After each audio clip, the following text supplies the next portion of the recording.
હેતલ કુમાર તમારે તો રજવાડું છે એમ ભાઈબંધ મિત્રો મને કહેવું હજારો ઘરેથી એમ કે કારણ કે વિડીયો જોતા હોય ને એટલે કે જોતા હોય એટલે કે હેતલ કુમાર તમારે રજવાડું છે.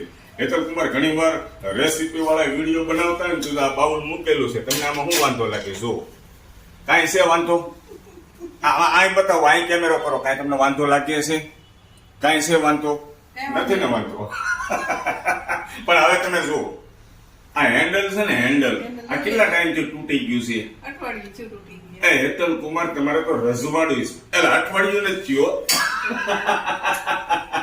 તૂટી ગયા, નવું લઈ આવી. એમને હાલે કેટલો ટાઈમ થયો છે? 8 દિવસ જ થયા.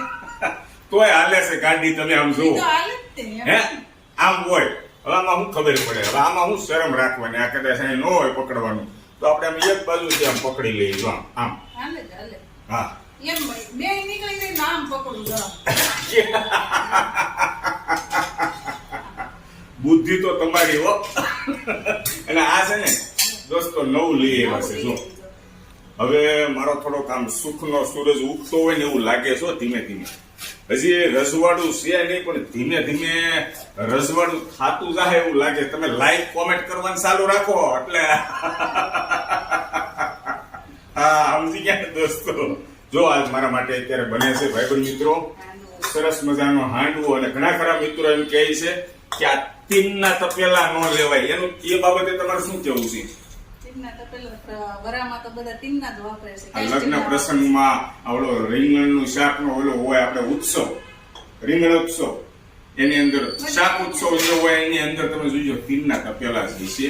અને આપણા બાપ દાદાના વાસણો છે. અને આ ધીમે ધીમે છે ને કેવું આમ સુખનો સૂરજ ઉગતો જાય ને જેમ જેમ બદલતા જ આવું ભાઈબંધ મિત્રો.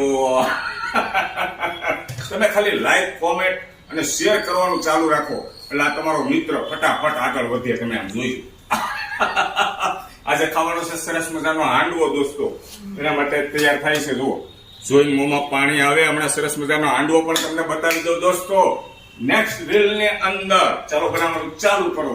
Thank you.